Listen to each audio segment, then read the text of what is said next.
currently in my car getting ready to go do some thrifting. It's been a long time. I used to go all the time before COVID, and then once COVID hit, I basically haven't gone in a really long time, but I used to like to find antiques and stuff, and so I want to get some fabric too, because I actually like to sew. Sometimes I'm not very good at it, but I try. So yeah, let's go. So something about me that maybe some people don't know is that most of what I consume is true crime content. So I'll be trying to go to sleep at night and I will literally be listening to true crime podcasts, books about different cases. But the point of that being is yesterday was the day that Alec Murdaugh was found guilty.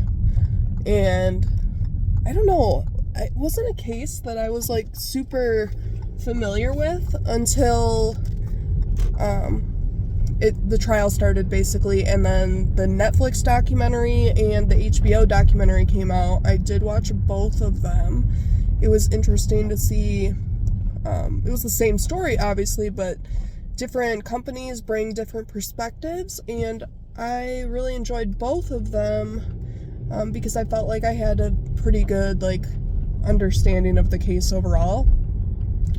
So I don't know though, when it came to the trial, I was kind of a little hesitant to say that I believed he was guilty. I'm a very objective person, and so I did kind of think hey, there is a little bit of reasonable doubt when it comes to the fact that Paul, his son, was under a lot of scrutiny, and rightfully so, because of the boat accident that ended up killing Mallory Beach. They were from a very small community, and a lot of people were really mad that they didn't feel like he was going to have consequences for those actions. But the jury, they came back with a verdict very quickly and said that he was guilty of killing both Paul and Maggie, his wife.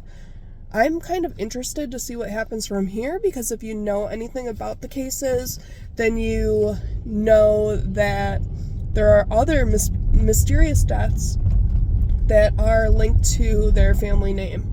So I'm curious if those are going to be looked into more now. Yeah, so that's kind of my thoughts on it.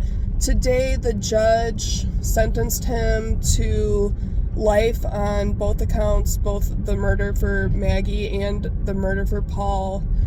It was 2 consecutive life sentences, so he's never going to see the light of day again. It's a very interesting case. When you think of America and what people might consider the American dream, it seemed like that's what they had, really. Their family was well known, they had a lot of money, they basically seemed like they were untouchable.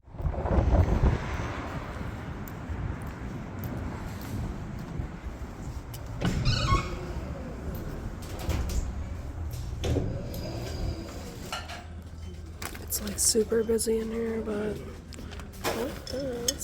that's kind of what I'm looking forward to, is rat ham. This is about as Wisconsin as it gets.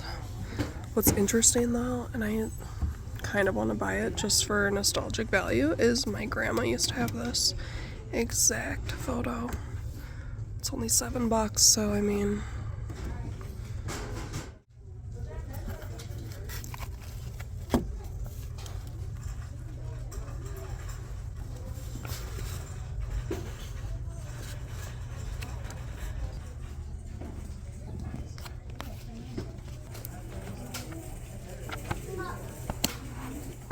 I don't need this Roseanne blanket.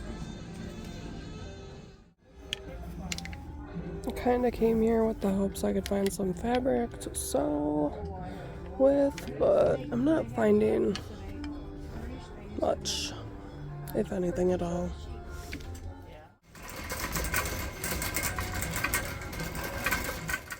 Super strong 90s vibes.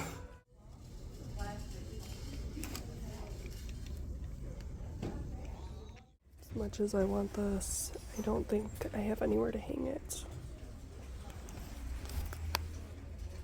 By nostalgia. Well, my phone's about to die. I'm just now leaving the thrift store. Only have like 5% battery, so hopefully it doesn't cut off. But I figured I'd just end it now. I didn't end up getting that much, really. It was just